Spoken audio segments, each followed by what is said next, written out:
Hey guys, what's going on? My name is Zenatan, and welcome to today's video for Legends of Runeterra. Today is a variety day. Sadly, we don't have Evelyn spoiled today. We'll probably get her tomorrow, um, but that's fine. We got a lot of cards though today. We have, I believe, 6 cards in the final husk as well. That pretty much is all but guaranteed that Evelyn is going to make.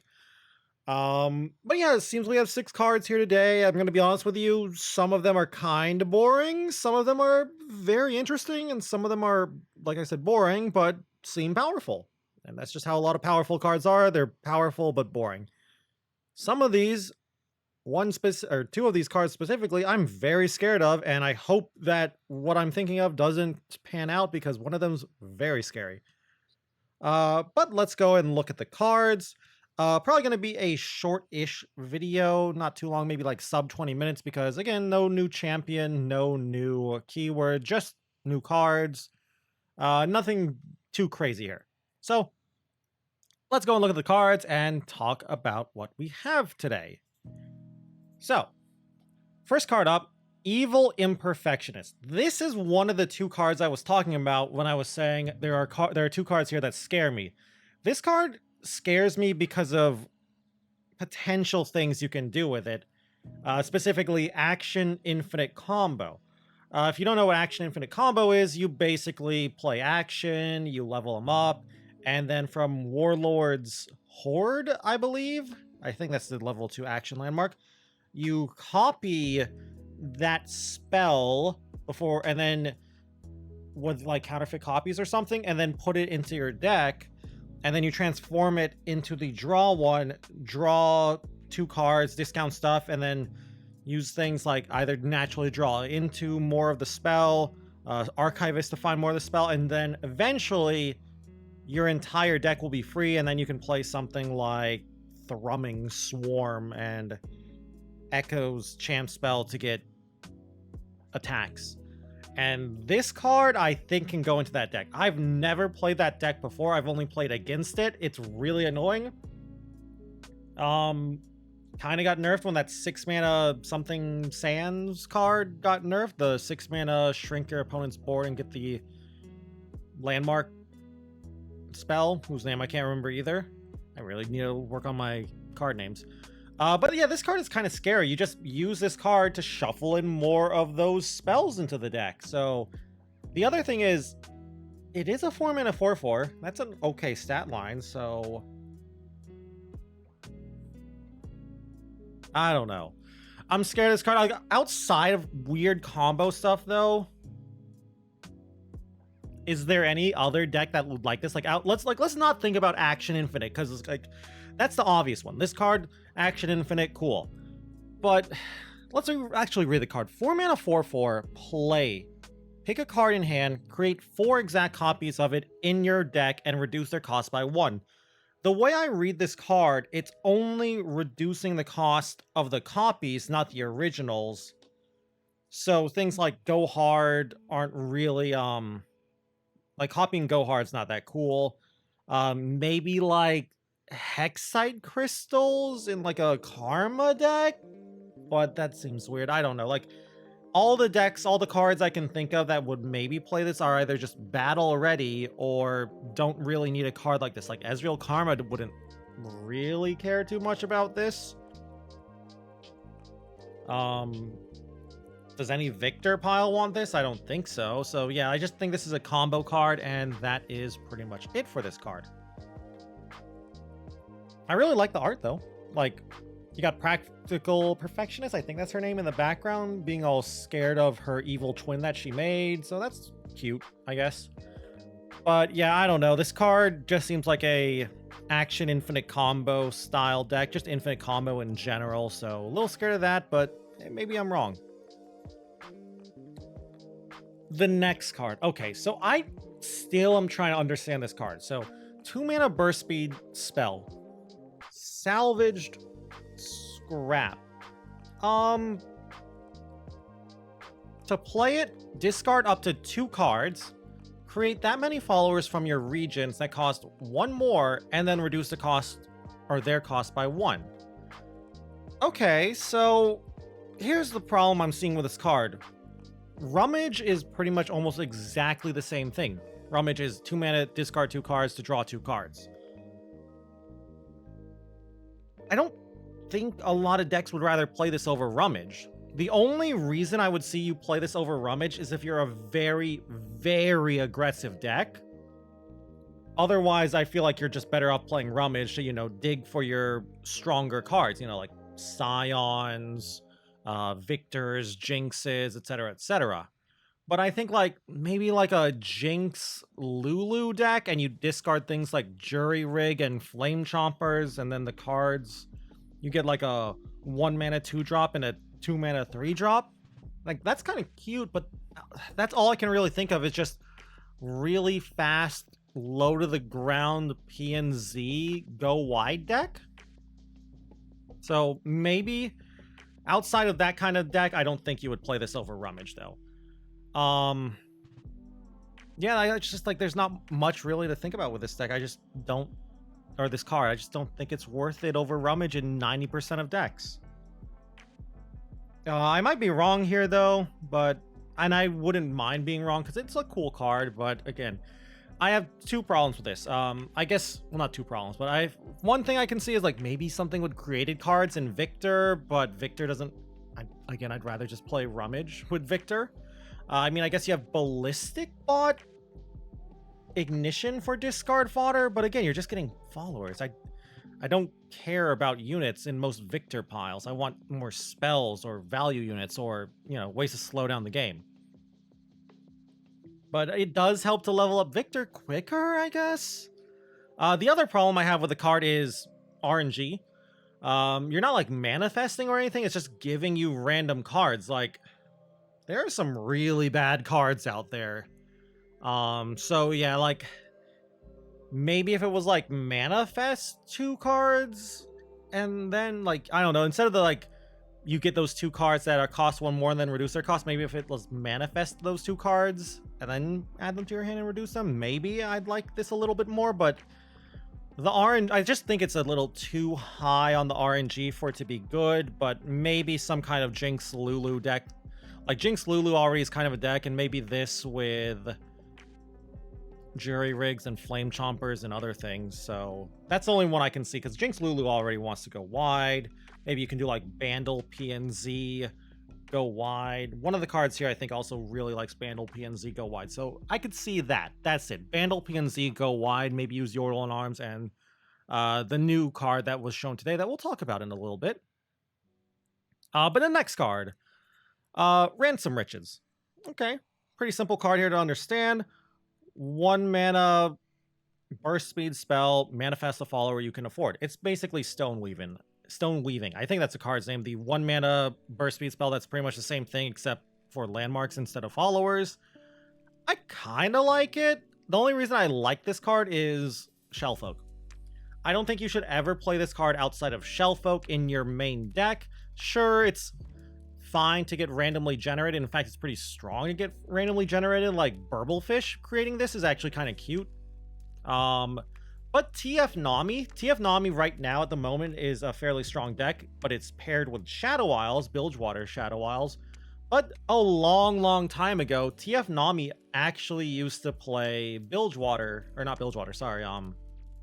City. It was a Bilgewater Bandle City deck, and the reason for that was Shellfolk was a 4/6. You played Mini-Morph as well, so you used like Shellfolks, Mini-Morphs, and Monster Harpoon as well. So it is kind of nice they're adding more strength to Bilgewater, so there's more of an incentive to go into Bilgewater Bandle City Shellfolk. This and the next card don't really make me want to go into Bandle Bilgewater yet. But maybe Bandle Bilgewater TF Nami can be good. At the moment, I'd rather just play PNZ Shellfolk or even Shurima Shellfolk over this. And the next card, I've seen a lot of people complaining about this card. I understand why. I don't agree with why people are complaining about this card. Swindle. 2 mana burst speed spell. Manifest a non-champ card from the opponent's hand. Plunder, I cost 1 less. So the reason I've seen people complain about this card is that it's showing Yeah, it shows you 3 cards from your opponent's hand that are non-champions, of course. So, like, I feel like a lot of people who play Legends of Runeterra, and this is true of a lot of card games, really don't like revealing their hands. And of course, like, of course a lot of people don't want to do that. It's like, oh no, my opponent can see what's in my hand. Sure, but they can't stop it. They can prepare for it, but sometimes they can't stop it. Like, are you really gonna spend 2 mana to look at your part of your opponent's hand? Sure, you get the you get a copy of the card as well, like of a card, but I don't know. And I feel like the decks that do want to actually play this card, basically just Shellfolk. Like, I don't think you would play this card outside of Shellfolk. Shellfolk actually has a hard time, like TF Nami, Bandle, Bilgewater, Shellfolk has a hard time actually plundering, so it's a 2 mana, well, do all of that. And of course, like, you're gonna save it until you have Shellfolk out and play it. Maybe you'll play it pre-Shellfolk if you really need a card, like maybe you're looking for like a Vengeance or a Make It Rain. But yeah, outside of Shellfolk, I don't see this card getting played. And I really don't think it's as busted as I've seen some people saying. I've seen some people saying, like, this card cannot be 2 mana. It needs to be 3 mana at least. And I don't agree. It's a 1-for-1 all the time, unless you have Shellfolk on the field. Sure. I don't know. So, maybe I'm wrong. Maybe this card will have to get nerfed, but I think a 2 mana card, basically what's a 2 mana card that says cycle, draw 1, but it's not drawing from your deck and it's giving you a little bit of information from your opponent's hand. I don't think that's nerf worthy. And Shellfolk's not good right now. Shellfolk's kind of weak right now, in fact. If Shellfolk was a little stronger, like Shellfolk was still a 4/6, maybe this would be a little scary, but as it is now, Shellfolk being a 4/4, I don't think Shellfolk's that good, so I don't think Swindle is that good, because outside of Shellfolk, Swindle is bad. And our next card, Glory's Call. I know, it's a Sundisk card, 6 mana burst speed spell. Costs 2 less for each different Ascended ally you've played this game. There are 4 Ascended, so you can get this to 0 relatively easily. Nasus, Renekton, Azir, and Xerath. What's it actually do, though? Manifest a card from the Emperor's deck with cost 9 or less. Basically, it's saying, like, manifest a card from the Emperor's deck that's not Ascended's Call. I think that's the 10 mana spell that says, like, summon a level 3 Nasus and Renekton and Rally. I mean, yeah, it makes sense that you can't get that card, but is this good? Like, here's the question. What deck wants this? You're not playing this in Sundisk. Sundisk is already a very tight deck. Sundisk's game plan is literally just stall until Sundisk pops off. And this is not helping that game plan. You might say, like, oh, it can give you some of the removal early. First off, also, you're not playing 3 different Ascended, so this card's always going to be 2 mana at its cheapest. Sure, some deck, you're always playing 3 Xerath, because Sundisk is pretty much a Xerath deck at its core. You can sometimes play 2 Azir. Like, I personally, when I was playing Sundisk, when it first started getting good, I was playing 3 Xerath, 2 Azir. My 6th champion, 6th card, my 3rd champion, I guess you could call it, was actually Zillion, not another Ascended. Mostly because I wanted to predict. You could argue, like, maybe you play a Renekton, like a 1 of Renekton over a 3rd Azir, but again, I just don't think this card is worth it in Sundisk at all. Sundisk actually also doesn't want to really play its champions until they've leveled to get the discount on the Sundisk, the acceleration of 10 turns on Sundisk. So yeah, I don't know. Like, I guess it does incentivize you to play your champions before they've leveled, but I don't really think that's a good idea. But what about outside of Sundisk? How's this card look outside of Sundisk? Because some decks do play the Ascended champions without caring about, like, Sundisk or anything. Azir Aurelia. Azir Aurelia wouldn't want this. Like, out of a lot of these champs, or a lot of these decks are going to just make this 4 mana because they only have 1 of the Ascended. Nasus Thresh? I could actually see Nasus Thresh maybe playing this. Gives you can get some card draw, some strong units. There's a really powerful landmark too, so maybe I could see this in Nasus Thresh as just like an extra late game card. Renekton Action Papercraft probably doesn't want this. Honestly, I know I've been talking about Shellfolk a lot, but I see the word Manifest, and I already think about Shellfolk. Shellfolk Bandle Shurima is already a thing. A really bad weak deck in the current meta, but I don't know. Like, getting 2 copies of a Emperor's deck card seems pretty sweet. Granted, you're paying 6 mana for that, so it better be sweet. But yeah, I don't know. I don't think you would play this in Shurima Shellfolk, but I'm gonna play it as a one of. I tried even like Big Kahiri and Shellfolk, I didn't like it, so I'm gonna try this. Like, I have flex spots in Shurima Shellfolk, so I'll try this. I'm probably not gonna like it, but you know, it's fun, and isn't fun what matters the most in card games? And our final couple of cards, we got the final Husk, and this card, the second card that I was talking about early on, that's actually scary, Sneezy Biggledust. 4 mana focus speed spell. Give allies +1/+1 this round. If they're created, give them +2/+2 this round instead. This is scary, in my opinion.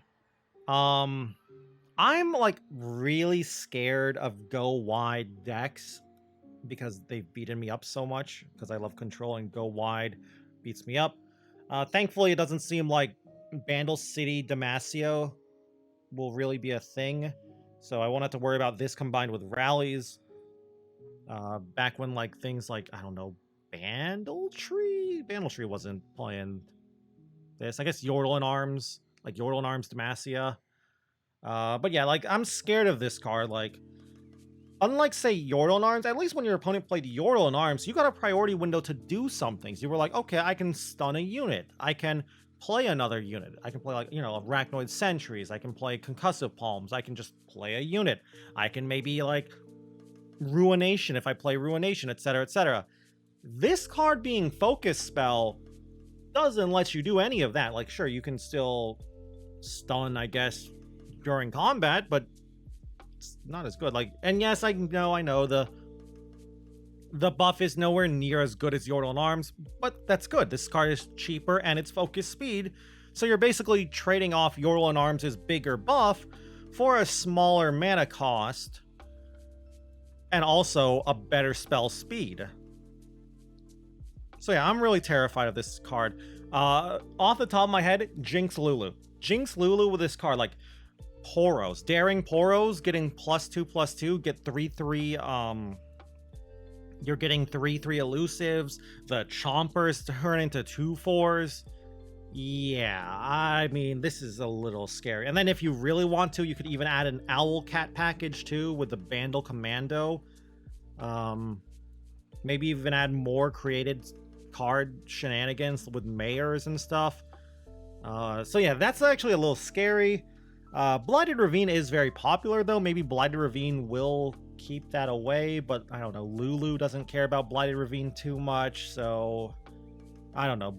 Maybe like the new right card in Blighted Ravine will be enough to stop Go Wide Bandle, but this is a very good card for Go Wide Bandle, and very scary at that. And our last card, basically a token, the 10th Husk. I believe this is the final Husk. I think we've seen all of them now. The P&Z Husk. It has Quick Attack, like a lot of us guessed. So that's cool. It seems like out of all the Husks, though, like, sadly, we're not getting any Lifesteal. Other keywords that seem to be missing are Scout as well. So no Scout, no Lifesteal. There's a few others missing too that are just kind of weak, like Faded, or more build around like Faded. But yeah, no Lifesteal on a Husk is kind of sad, but I guess they don't. I guess Lifesteal is kind of, they're looking at Lifesteal kind of like Scout now, where it's really powerful and they don't want to give Lifesteal too freely to stuff, which, sure, I guess, whatever. Anyway, though, that's gonna be it for today's video. Lots of cool stuff here. Go Wide Bandle looks like it got a great card here. Salvage Scrap Sneezy Biggle Dust, Salvage Crab maybe in Jinx Lulu. Jinx Lulu will definitely play Sneezy Biggle Dust. Bilgewater, Shellfolk got a couple of cards. Maybe TF Nami will go into Bandle and play Shellfolk again. Maybe it will stay with Shadow Isles though, because the Telestone is just so good, and Glimpse is great too. Infinite players, OTK players, whatever you want to call them, combo players, got a cool card here with Imperfectionist. Sundisk players got something thrown at them, even though I don't think this is a good card even for Sundisk players. But very cool, very nice that they're giving archetypes that exist already, like weaker archetypes, new cards. I kind of hate that they're giving combo stuff and OTK stuff, more stuff, but whatever. Give me a control card, Rito, please. But yeah, that'll be it for today's video. I hope you all enjoyed it. I'd love to hear your opinion on these cards as well. Do you think I'm underrating anything? Do you think I'm wrong on Swindle, for example, and I'm just being very dismissive of how strong Swindle is? Because I honestly don't think it's that great. Do you think I'm overrating Sneezy Biggle Dust? Do you think Sneezy Biggle Dust is just not that great? Or maybe you think Go Wide Bandle is just not good enough, even with Sneezy Biggle Dust? And like, I don't know, also like Glory's Call, maybe you think I'm wrong with Glory's Call and Sundisk should be playing a copy or two of Glory's Call. I'd love to hear your opinions on these cards, and just kind of decks you would play these cards with down in the comments below. And if you guys just enjoyed the video in general, I would love it if you could leave a like or a comment down below. Always helps me and the channel out. And if you guys want to keep up with the Legends of Runeterra content, you can always go and subscribe to the channel as well. Also, if you want to watch me play some Legends of Runeterra, you can go and check me out over on Twitch at twitch.tv/Zeneton, where I stream pretty much every single day. Anyway, though, with that all said and done, thank you all once more for watching this video. And until I see you guys in the next one, bye!